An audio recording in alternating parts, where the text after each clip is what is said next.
For over 100 years, we've been told the same story. Ancient Egyptians picked up rocks, swung them at harder rocks, and somehow, through sheer exhaustion and human will, built the most precise stone structures in human history. But what if that story was never the full truth? What if the marks left behind in the granite quarries of Aswan have been quietly screaming a different answer for 4,000 years, and it took an artificial intelligence to finally hear it? To understand why this matters, you have to start with the stone itself. Granite is not just any rock. It is one of the toughest, most unforgiving natural materials on the surface of this earth. It is born deep inside the planet, forged under unimaginable heat and pressure over millions of years, and when it finally rises to the surface, it comes as something almost indestructible. You cannot scratch it easily, you cannot chip it with soft metal, you cannot wear it down without tools that are harder than it is, and granite sits at a 7 on the Mohs hardness scale, the scientific measure of how resistant a mineral is to scratching. 7. That number is going to matter. Remember it. There's also something you need to understand about why the ancient Egyptians wanted granite specifically. They did not use it because it was convenient. Granite at Aswan is hundreds of kilometers from Giza, from Luxor, from the great temple complexes where it ultimately ended up. Moving it required engineering the likes of which the ancient world had rarely seen. Massive sledges, water lubrication, armies of workers, boats designed to carry loads that would challenge modern river barges. The Egyptians went through all of that effort, all of that expense, all of that logistical complexity, because granite has qualities no other stone could offer. It is nearly permanent. It resists erosion, weather, and time with a stubbornness that softer limestone and sandstone simply cannot match. When the ancient Egyptians wanted something to last forever, a king's burial chamber, the inner core of a sacred monument, the base of a statue intended to stand for eternity, they used granite. And that means the question of how they cut it is not a minor technical footnote. It is the central question of how ancient Egyptian civilization achieved its most enduring works. Now think about ancient Egypt. Think about what we have been told, what every school textbook, every documentary, every museum exhibit has confidently repeated for the better part of a century. The ancient Egyptians, we are told, used copper tools. They used wooden mallets. They used round, fist-sized stones made of a material called dolerite, and they used those stones to pound and bash and grind the granite into shape. That is the official story. That is what mainstream archaeology has stood behind, generation after generation. And on the surface, it sounds plausible. After all, archaeologists did find dolerite stones at Aswan. They found them in large numbers. Historians like Mark Lenner, one of the world's most respected Egyptologists, pointed to those stones as the primary explanation. PBS even produced a documentary for their Nova series, where they showed modern people attempting to replicate the technique, pounding granite with dolerite balls to prove it could be done. But here is where the story starts to crack.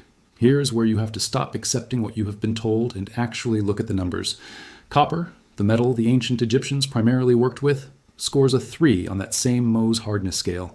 3. Granite is a 7. That is not a minor difference. That is not the kind of gap you can close with patience or effort or sheer human determination. If you try to cut a material rated 7 with a tool rated 3, you are not cutting the harder material. You are destroying your tool. The copper wears away. The granite remains. This is not a matter of opinion or interpretation. It is basic material science. It is physics. And it has been sitting at the center of this mystery for decades, quietly undermining the official explanation, while the academic world looked the other way. And then there is the dolerite pounder theory.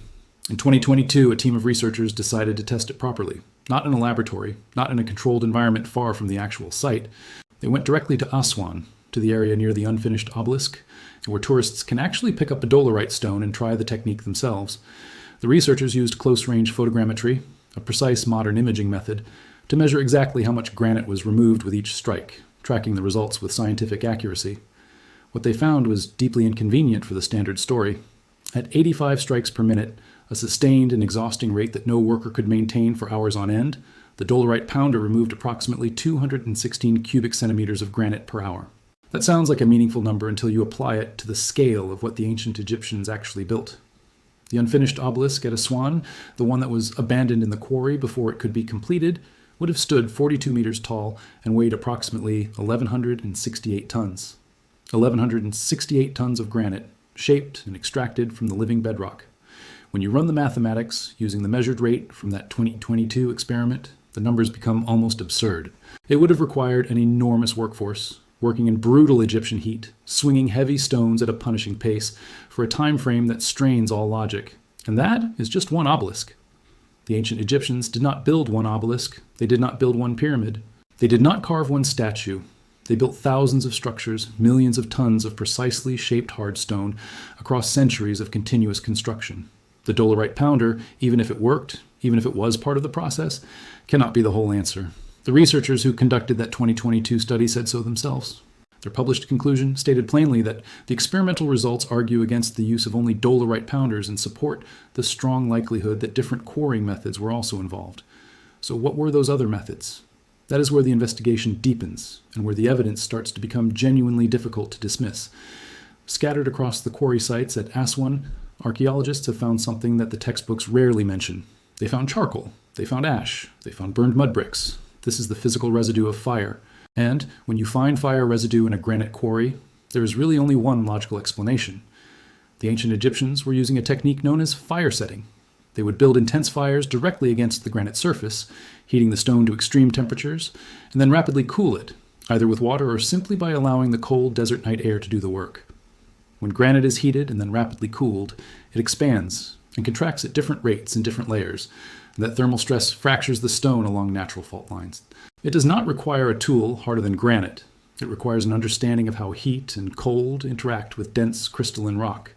And the evidence for it is there, sitting in the archaeological record, waiting for people to pay attention. But even fire setting does not fully explain what is carved into the quarry walls. Because the marks, the specific, repeating, curved depressions that have become the focal point of this entire debate, are not the kind of marks that fire setting leaves behind. Fire setting fractures, it splits, it creates rough, irregular surfaces. It does not create smooth, consistent, geometrically precise arcs cut into the hardest of stones with a regularity that defies hand tool explanation. Those arcs are exactly what you see when you stand in the Aswan quarries and look closely at the walls. Fire setting is a means of initial separation, of breaking granite away from the bedrock in large, rough pieces. What comes after, the shaping, the smoothing, the creation of those eerily consistent curved depressions, requires something entirely different. It requires a controlled, repeating, precise action. And that is precisely what the physical evidence refuses to align with simple human hand tools. These curved scoop marks have puzzled researchers for a long time. They are not random. They are not the jagged, chaotic impressions of a stone hammer striking rock. They are smooth. They are curved with what appears to be a consistent radius. They repeat across the quarry walls with a pattern that suggests not just a tool, but a controlled, guided motion. Something more like a machine pass than a human swing. Multiple researchers across multiple decades have looked at these marks and walked away unsatisfied with the conventional explanation. Geologists, engineers, and independent archaeologists have all visited the Aswan sites and noted the same troubling inconsistency. The marks are simply too regular, too smooth, and too geometrically consistent to have been produced by the swinging arm of a human worker with a stone in his hand. But for a long time, the tools to analyze them precisely simply did not exist. You could look at them with your eyes and feel troubled. You could measure individual marks with hand instruments and note the apparent consistency. But without a way to analyze thousands of marks simultaneously with objective, quantifiable precision, it was difficult to make a definitive scientific argument. That changed when artificial intelligence entered the picture, and this is where the story takes a turn that even the most skeptical observer has to take seriously. Not because AI is infallible, but because AI does something that human researchers genuinely struggle to do at scale. It measures without bias. It analyzes without assuming a conclusion. It can process thousands of data points simultaneously and report what the patterns actually show, rather than what a researcher hopes or expects to see. In 2024, Grok, the AI system developed by xAI, Elon Musk's artificial intelligence company, was applied to high-resolution multispectral imaging data from the Aswan quarry sites. Multispectral imaging is not ordinary photography. It captures data across multiple wavelengths of light, far beyond what the human eye can detect, allowing analysts to see surface textures, material compositions, and structural features with extraordinary detail and precision. The results of that analysis were striking. When Grok examined the curved quarry marks at Aswan, it measured something that stopped researchers in their tracks. The size variation across thousands of those curved depressions was less than 5%. Think about what that means. If a human worker were swinging a stone hammer by hand, striking the granite with their own physical strength and their own imprecise, fatigue-affected motion, the variation in the marks left behind would be enormous. Experimental archaeologists who have attempted to replicate these marks using hand tools consistently produce results that are rough, irregular, and wildly inconsistent in depth, curvature, and size. But these marks, the ones cut into the Aswan quarry walls 4,000 years ago, showed a size variation of less than 5%. The spacing between the marks was consistent to within 3%. The curvature radius was constant. The angle of approach was uniform. These are not the numbers of handwork. These are the numbers of a guided, repeating, mechanically controlled process. And then the AI found something else, something that, when you hear it, is very difficult to explain away. Some of those marks, those precise, smooth, geometrically consistent, curved cuts, appear in locations where it is physically impossible for a human worker to have made them. They are found under blocks that were never removed from the quarry. They are found in tight inner corners where there is no room to raise a hammer, let alone swing one with the force needed to mark granite. They appear on awkward vertical surfaces at angles that would require a human arm to bend in directions. The human arm simply does not bend. These are not marks in convenient, open, accessible locations where a worker could comfortably stand and strike. These are marks in places where the very act of making them, using the tools and methods we have been told were used, is physically impossible. Now, at this point, it is important to be honest about what we know and what we do not know. No official publication from XAI has been released detailing this analysis in a peer-reviewed academic format. The findings have circulated through online communities, YouTube channels, and popular science discussions, but they have not yet gone through the full gauntlet of academic peer review that mainstream archaeology demands before accepting a paradigm-shifting claim. That is a real limitation, and it deserves to be stated plainly. Extraordinary claims require extraordinary evidence, and the academic process, slow and frustrating as it sometimes is, exists for good reason. Brushing past it in the excitement of a viral discovery is how misinformation spreads, even when the underlying question is entirely legitimate. But here is what is also true. Dismissing these findings because they came through unconventional channels, because they were spread by YouTube channels before they were published in journals, would also be a mistake. The measurements are the measurements. If the size variation across thousands of quarry marks is genuinely less than 5%, that fact does not become less true because it was first reported on the internet rather than in an academic paper. The question is not whether we trust the medium. The question is whether the data holds up when examined rigorously. And the honest answer, at this moment, is that we do not yet have that rigorous examination. What we have is a profound question that deserves one, because the alternative possibilities, the explanations that fit within accepted archaeological knowledge, are deeply unsatisfying when applied to the specific evidence in front of us. There is one theory that has gained traction among researchers who take the physical evidence seriously without leaping to conclusions about lost civilizations or alien intervention. It centers on the Egyptians' documented mastery of a technique that modern engineers still use in modified forms today: tubular drilling with abrasive compounds. We know the ancient Egyptians drilled stone. We have the physical proof in the form of drill cores preserved in museums, most notably in the Petrie Museum in London, one of the most important collections of Egyptian artifacts in the world. Those drill cores are not controversial. They exist. You can see them. And when researchers examine them closely, they find something extraordinary carved into the stone. The spiral grooves on those ancient Egyptian drill cores suggest a feed rate, the speed at which a drill bit advances into material. That is approximately 500 times faster than what modern diamond-tipped drills achieve in granite today. Read that again. 500 times faster. Modern diamond drills are among the most advanced cutting tools human engineering has ever produced. They are made with industrial diamonds, the hardest substance known, and they cut granite with efficiency that would have seemed like magic to most historical cultures. And yet, based on the geometry of the spiral grooves left in those ancient drill cores, the tools that made them were advancing through granite at a rate 500 times faster. That number does not fit the bow drill and copper tube explanation that conventional archaeology offers. It does not fit any tool that has ever been found in an Egyptian archaeological context. It fits something else entirely, something we have not identified, something we have not found, something that either no longer exists or has not yet been discovered. This is where the conversation becomes genuinely humbling, because we are not talking about a primitive culture struggling to survive. We are talking about a civilization that built structures so precise, so massive, and so enduring that they still stand today, 4,000 years after the people who built them turned to dust. The Great Pyramid of Giza is not just large, it is aligned to true north with an accuracy of less than 1/10 of 1 degree. The granite chambers inside it are fitted with stones so perfectly flat that a modern engineer's straight edge finds no gap between them.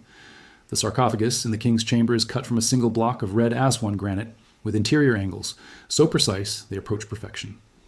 These are not the works of a culture guessing its way through construction. These are the works of a civilization that understood materials, forces, geometry, and engineering at a level that, when examined honestly, does not fit the tools we have found. And perhaps that is the most important thing to say about this entire investigation. The tools we have found are real. The dolerite stones at Aswan are real. The evidence for fire setting is real. The copper implements recovered from various sites are real. But the absence of evidence is not evidence of absence. Just because we have not found an advanced cutting tool in an Egyptian excavation does not mean no advanced cutting tool existed. Wood rots, organic materials decay, mechanisms built from materials that degrade over 4,000 years would leave nothing behind.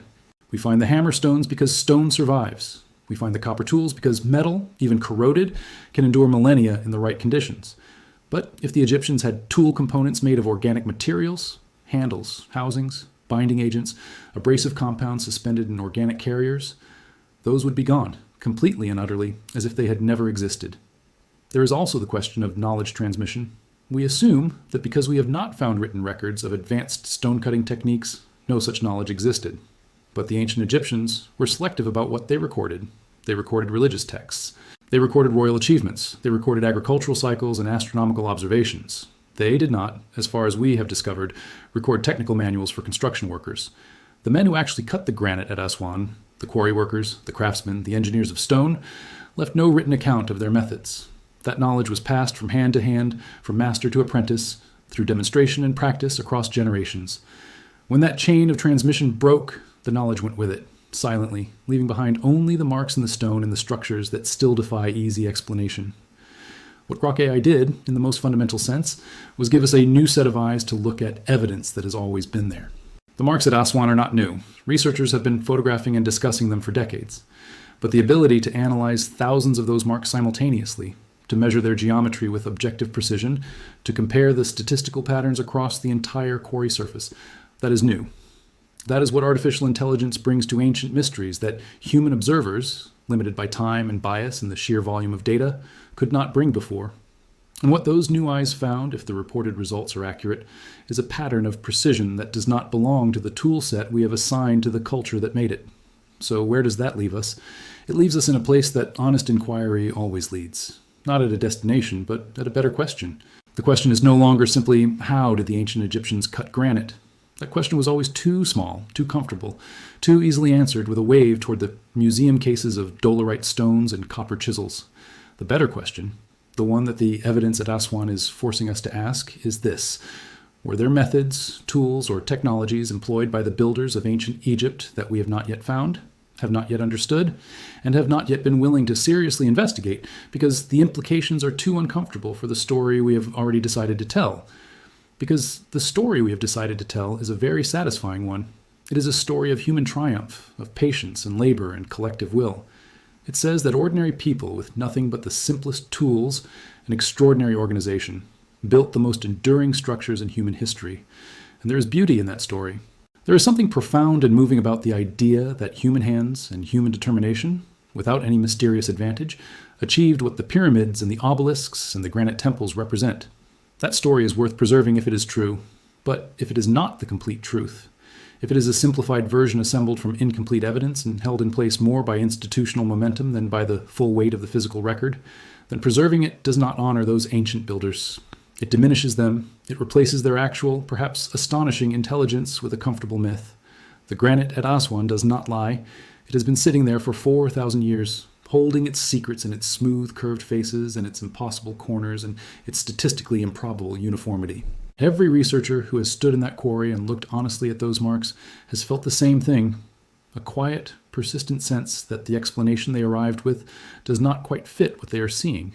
That feeling is not proof of anything, but it is the beginning of the right kind of inquiry, the kind that asks harder questions, the kind that demands better measurements, the kind that welcomes a powerful AI system turning its objective, tireless gaze on a set of marks that human eyes have been misreading, or too quickly dismissing, for a very long time. We are at a threshold moment in archaeology. The tools of analysis have advanced beyond what any previous generation of researchers had access to. Multispectral imaging, photogrammetry, ground-penetrating radar, and now artificial intelligence capable of processing and measuring archaeological data at a scale and speed that no human team could match. These tools do not have agendas. They do not have careers to protect or theories to defend. They simply measure what is there and report what they find. And what Grok found in the quarries of Aswan, in the marks cut into some of the hardest rock on Earth, was a level of precision that does not match the tools in our story. Maybe the full explanation is still somewhere in the middle. Maybe the ancient Egyptians combined fire setting with drilling, with abrasive compounds we have not identified, with organizational and engineering intelligence that we are still failing to fully credit. Maybe the answer is not lost technology, but rather a vastly more sophisticated application of known principles, executed with a mastery that turned simple techniques into extraordinary results. That is possible. It is even likely that the truth, when we finally reach it, will be more complex and more impressive than either the simple dolerite pounder story or the dramatic lost machine theory. The ancient Egyptians were not simple people. They were not primitive. They were engineers, mathematicians, astronomers, and builders working at the absolute frontier of what their civilization knew how to do. But whatever the full truth turns out to be, one thing is now clear. The marks at Aswan deserve more than they have received. They deserve rigorous, open, properly funded scientific analysis using every modern tool available. They deserve researchers who are willing to follow the evidence without knowing in advance where it leads. They deserve the kind of honest, careful, fearless inquiry that the builders of those structures would have applied to every problem they faced, because that quality of mind, that refusal to accept an inadequate answer when the evidence demands a better one, is perhaps the most important thing those ancient engineers left behind. Not just the stone, not just the marks, but the example of what it looks like to solve a problem that everyone else said could not be solved. The granite of Aswan is waiting. The marks are still there. The questions are sharper now than they have ever been. And for the first time in a very long time, the tools to answer them may finally be powerful enough to do the job. We owe it to ourselves to use them, not to confirm what we already believe, but to discover what the evidence is actually telling us. Because the greatest mystery of ancient Egypt is not how they moved the stones. It is not how they aligned the pyramids to the stars. The greatest mystery is the one carved into the quarry walls in smooth, precise, repeating arcs that no hand tool has ever replicated. It is the mystery of a capability that existed, that was used at massive scale, that shaped some of the most enduring structures in human history, and that then vanished so completely that 4,000 years later, the most advanced artificial intelligence we have ever built looks at the marks it left behind and tells us plainly, this was not done by hand. Whatever it was something else entirely, and we have not found it yet.